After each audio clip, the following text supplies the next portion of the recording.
Chapter 10. We could ask you questions, like in interviews. Holly said. Nah, that's dumb. Amari said. Interviewers don't do it like that anymore anyway. Yeah, they do. Holly glared at him. So who's dumb now? How else are they going to get people to talk? Amari leaned back and folded his arms and said in a deep voice. So, Esteban, tell me about your dad. Give me the good, the bad, and the ugly. Holly rolled her eyes. But before she could say anything else, Esteban started talking and I touched her hand to shush her. We think they took my papi when he was coming home from work. Esteban said. He works in a factory in Queens sealing video games in plastic. I don't know how he does it exactly, but he was going to show me. He promised me he was going to take me there one day.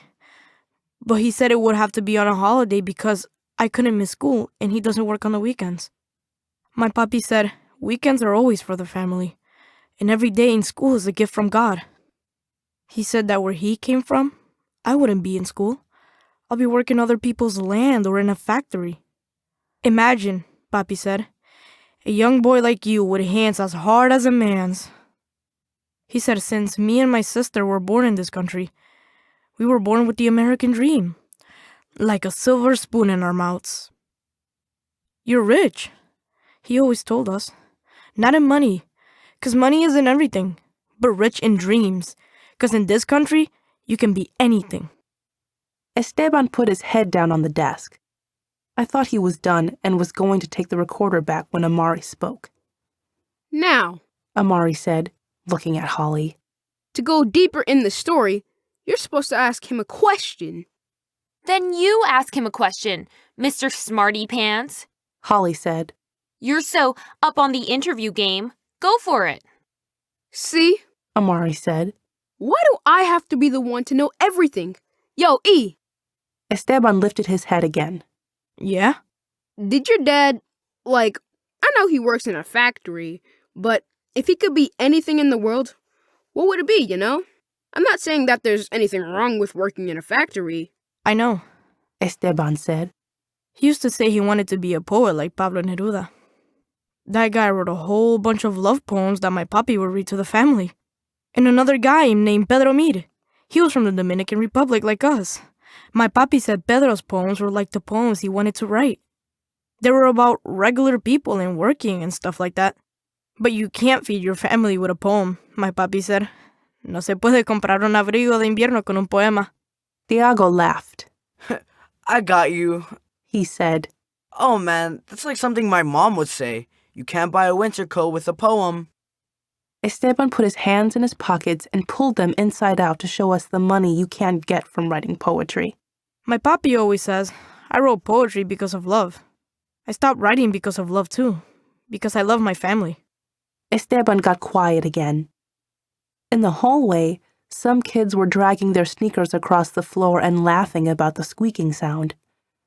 Holly put her fingers in her ears. An adult voice said, "Where are you supposed to be right now?" The squeaking stopped, and Esteban started talking again. But my papi had another dream too. If you ever went to the park by the bridge on Sundays, you might have seen it. He can hit a baseball out of that park like nobody else. Everybody says so. They say, how can such a little man have so much power in his swing? But he just pulls the bat back and wham! The ball goes flying and the guys in the outfield don't even run or lift their gloves in the air because they know that ball is gone. It keeps going and going like it wants to try to meet God. Then everybody starts cheering and jumping around Papi and telling him that he should be playing for the Yankees and pulling down the major dinero. Because man, even A-Rod, who probably makes $1 million, can't hit a ball like that. But my papi would just laugh. He said, if you go to the Dominican Republic, you can find 20 more like him in the same park.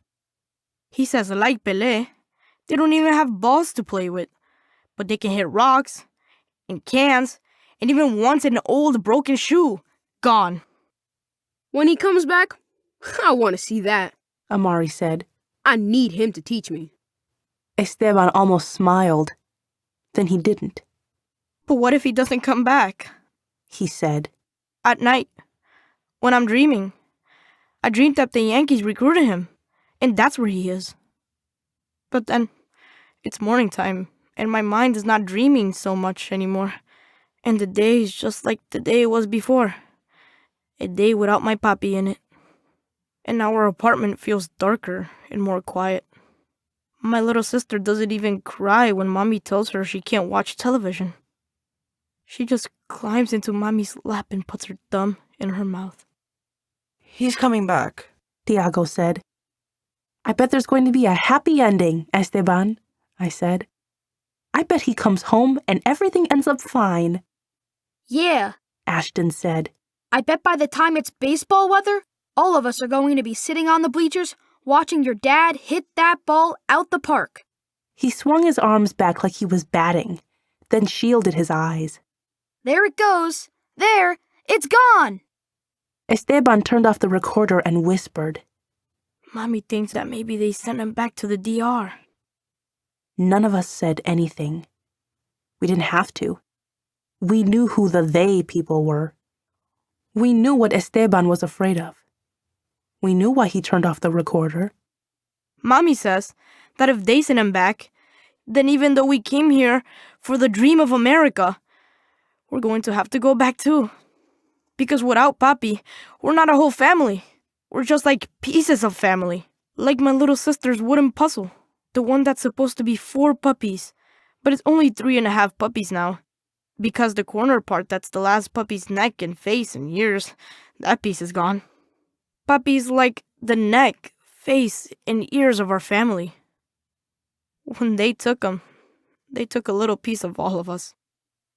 When Esteban handed me the recorder, I put it in my backpack. Then, without even thinking about it, I got back up and hugged him. It was a quick hug, but in that minute, I inhaled deep and he smelled like soap and cinnamon candy. I wanted to remember him. Everything. I wanted to tell him that if he had to go away, I'd remember all the little things about him. But I didn't. I went back to my desk and stared down at my shoes. Amari coughed the word, Gosh! and everyone except me laughed. Do you think it recorded the whole story? Esteban asked. Except for the part I didn't want to say in it? I nodded. It's digital. It has a ton of memory. You can transfer the files to a computer and upload and stuff like that. I realized how fast I was talking and stopped, because now there was a sadness in the room like a thick gray ghost at my shoulder. I had been talking fast to cover it with words, send it hurling through the window, but I couldn't. I tried to imagine the ghost surrounded with sunlight and baseball games and poetry, good stuff that would push the ghost away. When you talk, Esteban, Holly said. it's like I can see everything you say. Your words draw pictures for me. I know that sounds crazy, but they do. Esteban smiled. That's what Papi says too. He says poems are tiny pictures. I just hope you don't have to move away. Amari said. It would just really suck. Both Tiago and Ashton said. Yeah, it would. It would. Esteban looked around at us like he was seeing us for the first time. His smile dipped down, then up again, and faded. I know, He said, but I want to be where my papi is. I want us to be a family again.